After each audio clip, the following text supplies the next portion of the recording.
بسم اللہ الرحمن الرحیم۔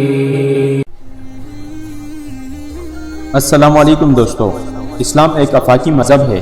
اس نے زندگی کے تمام شعبات میں اپنے ماننے والوں کو بہترین اور عمدہ اصول اور قوانین پیش کیے ہیں۔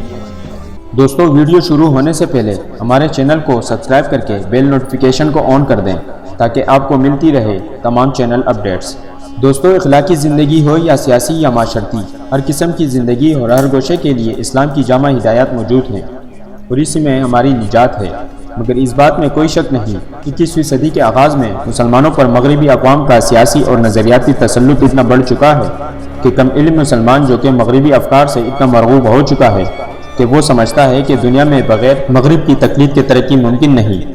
دوستو، اللہ تعالیٰ قرآن میں سورہ بقرہ آیت نمبر 208 میں فرماتا ہے، اے ایمان والو، اسلام میں پورے داخل ہو جاؤ اور شیطان کے قدم پر مت چلو، یقیناً وہ تمہارا کھلا دشمن ہے۔ دوستو، یہود و نصارہ کی جو رسومات ہمارے معاشرے میں رائج ہوتی جا رہی ہے، انہی میں سے ایک رسم اپریل فول ہے۔ دوستو، ہم نے کبھی سوچا بھی نہیں کہ مغربی ممالک میں یہ دن کس واقعے کی یاد میں منایا جاتا ہے۔ دوستو، جیسا کہا جاتا ہے کہ اسپین پر 800 سال مسلمانوں کی حکومت رہی ہے۔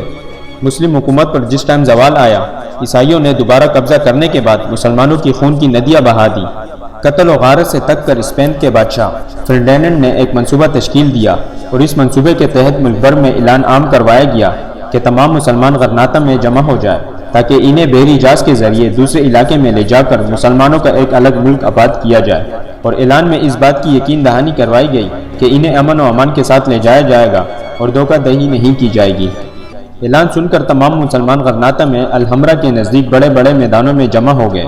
ان تمام مسلمانوں کی آنکھوں میں ایک الگ اسلامی ملک کا خواب تھا۔ بس مسلمانوں کو بحری جہاز پر سوار کیا گیا۔ اس میں بچے، بوڑھے، مرد اور خواتین سب موجود تھے۔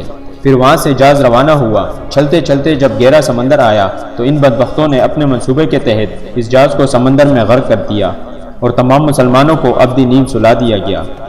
دوستو، یہ سانحہ تقریباً 500 سال پہلے 1 اپریل کو وقوع پذیر ہوا، اور اس واقعے کے بعد اسپین میں خوب جشن منایا گیا کہ دیکھو ہم نے مسلمانوں کو کیسے بیوقوف بنایا ہے۔